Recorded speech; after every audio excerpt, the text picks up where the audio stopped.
Sí. Ok, bueno, retomando. Entonces, eh, digamos que me concentraba en el criterio de que siendo una centralidad, una pausa en la ciudad, originada por aspectos geográficos, que luego se ratifica en temas formales, funcionales y simbólicos, no es cualquier lugar para hacer un proyecto de vivienda.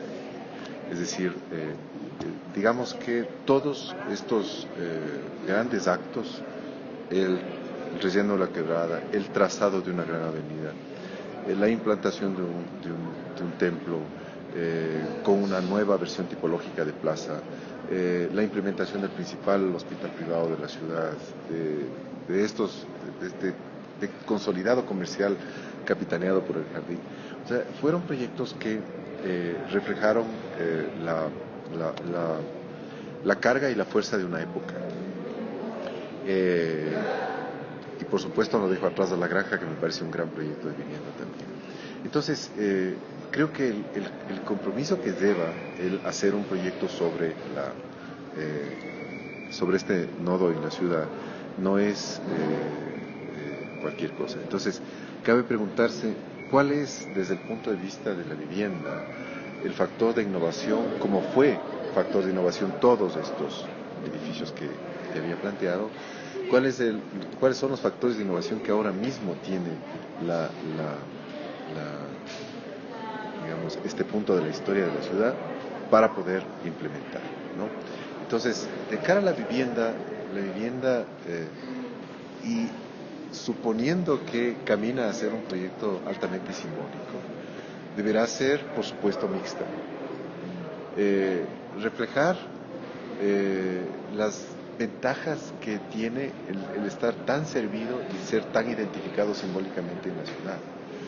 Es decir, me refiero al hecho de que no solo se viva, se estudie, se trabaje, haya entretenimiento, lo que sea en sí mismo, sino cómo le aporta al conjunto de esta centralidad axial para que signifique o simbolice otro elemento particular en este momento de la historia.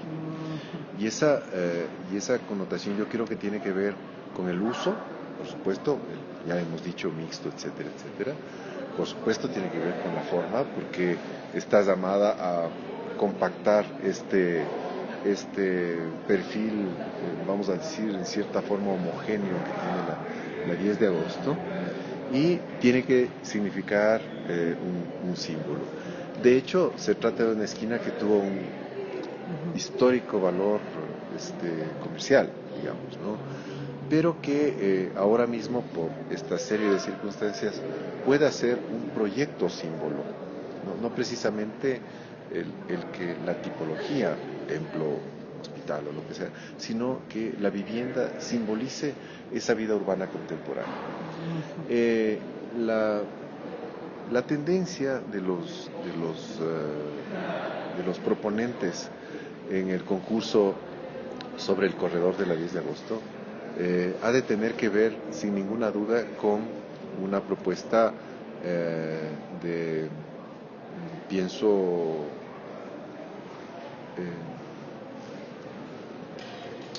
de mixtura, por supuesto, pero más que nada de aprovechamiento de el parque potencialmente más grande que tiene la ciudad, que sería la avenida 10 de agosto. Es decir, si es que nosotros imaginamos esa sección que ya no va a tener la carga funcional tan potente, porque en ese tramo al menos sería conveniente que se retire el metro, el trole, perdón, y la vida urbana tienda a bajar la velocidad, a admitir la presencia de verde, a reforzar los factores de convivencia social en términos de representación, simbolismo y también de entretenimiento, uso del tiempo libre y todo eso. Yo creo que este punto neurálgico es como que ese gran parque central tiende a ingresar. Pienso que en términos de la técnica constructiva a aplicarse, yo pienso que está supeditado a estos otros hechos que me parecen que van en primera línea, como el uso mixto y la capacidad simbólica del proyecto. En todo caso, si es que algo se puede inferir al respecto,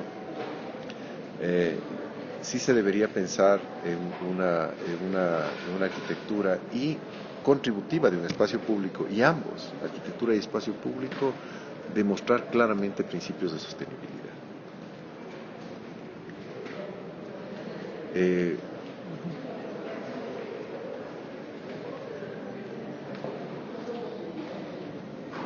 Las dificultades de un edificio de vivienda, en buena hora que tú cites el atrium, que es el segundo ejemplo que me quiero referir de la arquitectura de Barragán, distante de este punto, pero muy a tono, porque lo que intentan ustedes en el taller, yo creo que gira en torno de las mismas inquietudes que tuvo el atrium.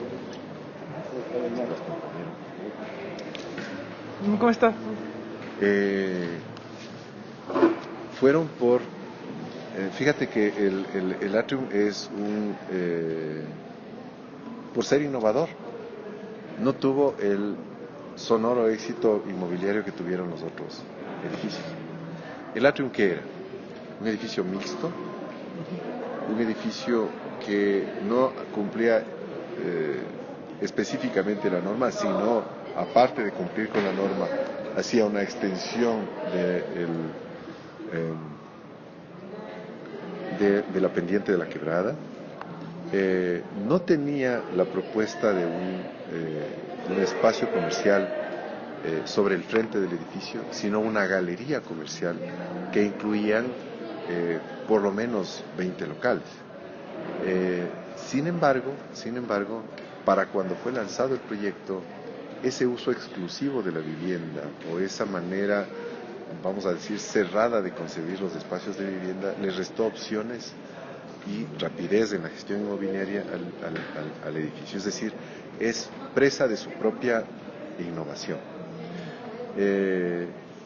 Los proyectos pioneros, como es ese sin ninguna duda, se le dice claramente el corazón de la González Suárez, tardó en cuajar, y toda esa propuesta comercial ha ido penetrando poco a poco hasta que seamos conscientes de que se trata de uno de los primeros ejemplos de mixtificación de usos comerciales y de vivienda, y de tecnologías constructivas sin ninguna duda, con una definición en pórticos no a 90 grados, sino conservando el pórtico a 90 en la González Suárez y la gradiente de la ladera. Por tanto, ¿qué lecciones podemos tomar de ese maravilloso proyecto en este punto? El atrium, de paso, cede al peatón una marquesina muy importante para que la vida social, la vida pública se pueda dar en ese frente, dando en gran medida una demostración de confianza en el espacio público, una apuesta por el espacio público. Bien, si es que resulta en cierta forma inspirador el concepto, pues lo que cabe en este punto es ir no solo con agresividad sobre la mixtura de usos, sino sobre los factores tecnológicos que hagan que esa mixtura o esa convertibilidad de los espacios sea casi inmediata. O sea, yo no estoy pensando que la vivienda pues tenga sus metros cuadrados, su superficie, y haya otra superficie en el mismo lugar que pueda servir de oficina o de business center de las personas.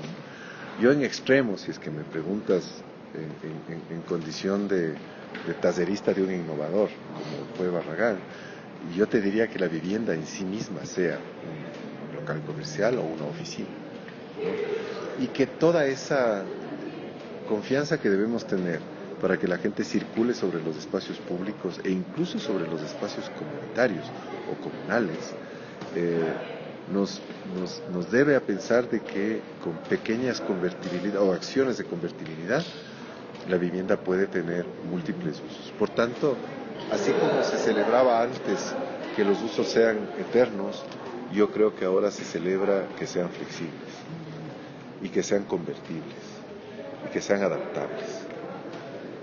Esa es la garantía de la primera acepción de la sostenibilidad económica del proyecto, teniendo que, por supuesto, dar coherencia a la sostenibilidad ambiental y a la sostenibilidad económica del proyecto.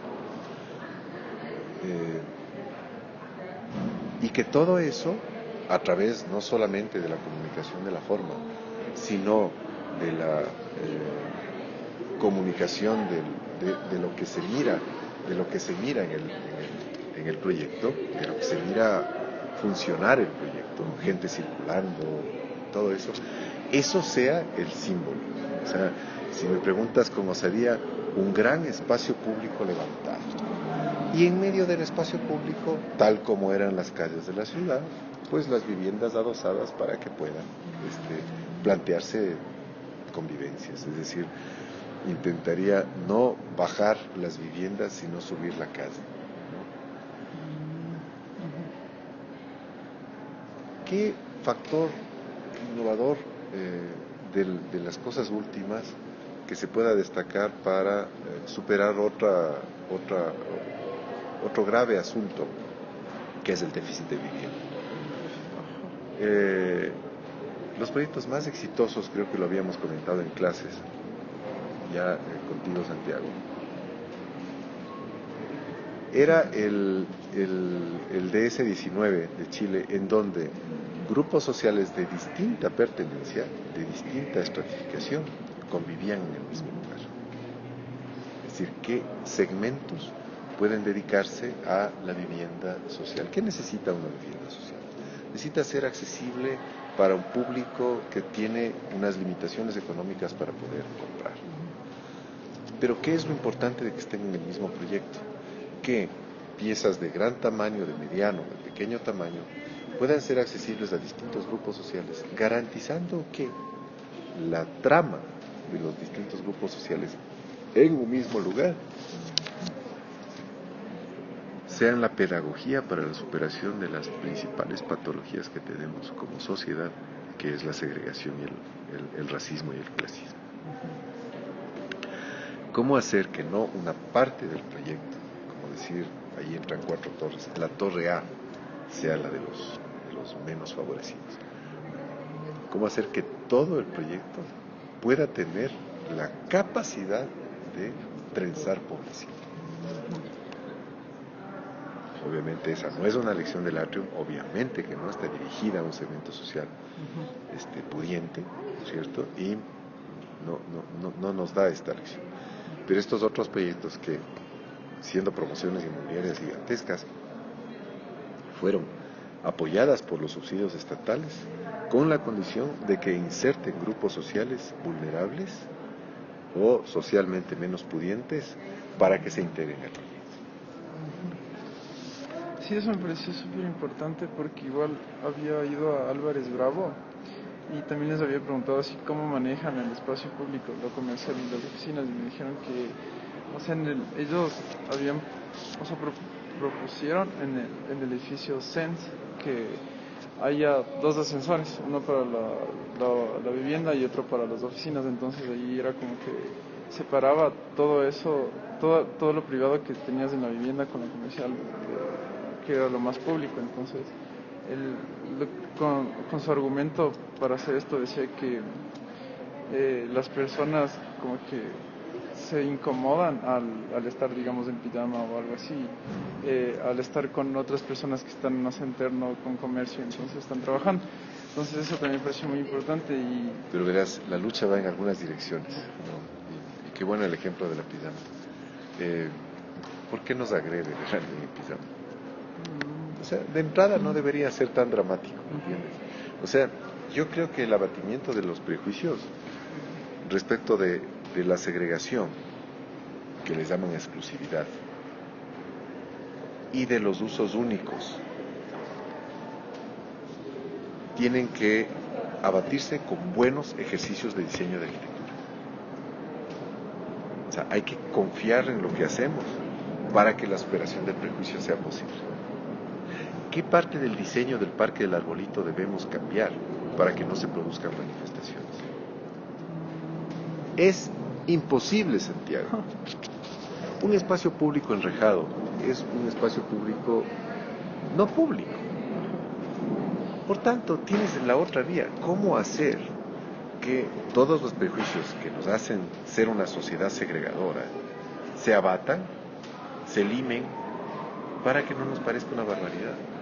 Por tanto, ¿y qué contener a alguien con pijama? ¿Y qué contener un mensajero que está subiendo? ¿Y qué? Claro, eso también me parece súper importante que tú hablaste de la confianza entre las personas que vayan a vivir en ese proyecto. Eso me parece súper importante.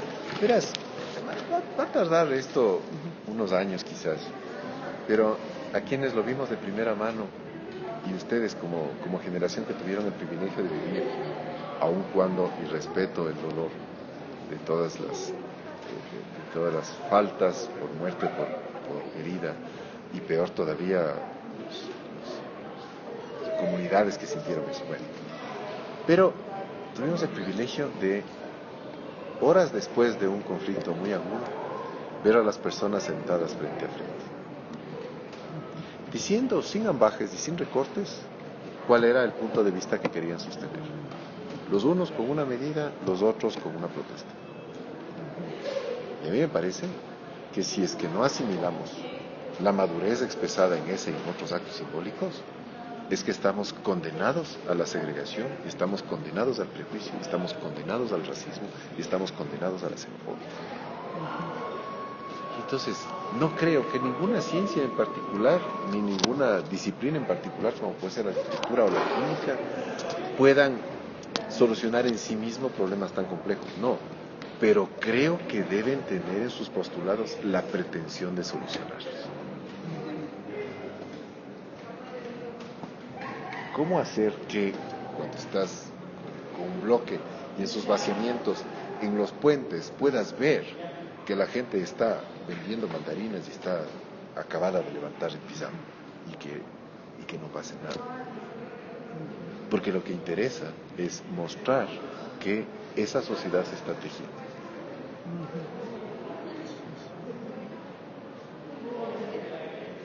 Y entonces habrá puntos en donde se propicien eso. O sea, que hay puntos que, por ejemplo, los fumadores están más unidos que nunca. Porque claro, como fueron arrinconados a ciertos espacios, pues están interpretando y cada vez los fumadores usan más la calle y el espacio público. Que es obvio, fueron arrinconados. A ver, entonces, de ese tipo de elecciones, ¿cómo? O inversa, ¿no? Favorecemos que la gente se junte. Y nos volvemos más respetuosos. O sea, para mí las grandes lecciones, quizás las más importantes cuando uno está viviendo y por supuesto atravesando su etapa universitaria, es muy simple. Esta es una sociedad que tiene que caminar del privilegio al derecho.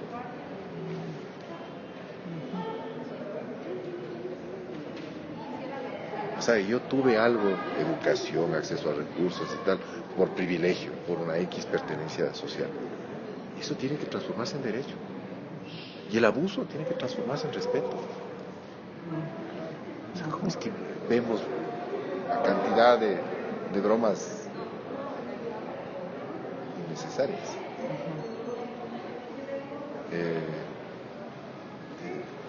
Calificando por la condición racial o asociando la condición racial con una condición intelectual. ¿Te crees? Tienes la misma cantidad de neuronas que cualquiera de las personas. Entonces, el no acceso a unas oportunidades y tu privilegio de haber tenido otras, no te marcan forzosamente un camino, ni le marcan, ni le deben marcar a otra persona sin acceso a recursos un camino inexorable, en ese caso a la pobreza. Y creo que la arquitectura, el urbanismo, el diseño urbano, el diseño arquitectónico, el diseño en sí mismo, tiene mucho que decir al respecto. O por lo menos poner su parte. Ya te digo cómo Barragán sacrificó a unos promotores inmobiliarios que quisieron creer en una propuesta de mixtificación de usos. No es que los localcitos de abajo. ¿Y cuántos otros edificios se han planteado una galería comercial a partir de entonces? Con todas las dudas del mundo. y con todas las precauciones para que se separen los públicos. Este es el ámbito de la experimentación. No creo que hayas venido esa vez de Riobamba a hacer lo mismo que los últimos 50 años. ¿No? Al menos yo no tenía ese ímpetu cuando entré a la universidad. Estaba consciente de que había muchas cosas a superar y me pretendía un protagonista en perspectiva de poder lograr esas cosas. ¿Y cómo fue? Con ejercicios de experimentación. Claro, te van a pedir para mañana los cortes, las fachadas y no sé cómo y tal, pero lo que inevitablemente tienen que hacer los proyectos es pensar. Antes ese es el ahorro imposible. Uno no puede ahorrarse el hecho de pensar. O sea, dices, muy bien, voy a hacer que de la esquina lo que se vean sean flujos. Gente que esté caminando, comprando, vendiendo, atendiendo, descansando, fumando, sencillamente transitando.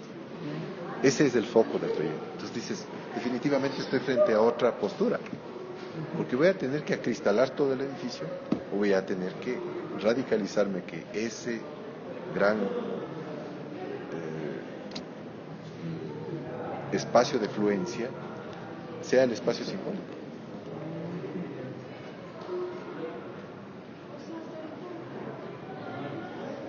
Hay como anécdota histórica interesante ver lo que hizo el grupo Arquigram en los 60. Tan cansadas las élites de mezclarse con otro tipo de personas, con quienes aparentemente no tenían que ver, plantearon una ciudad con esferas y con tubos que conducían exactamente a los espacios que ellos habían seleccionado como espacios habitables. ¿Estás apurado, Paco? Sí. Te busco. Ya.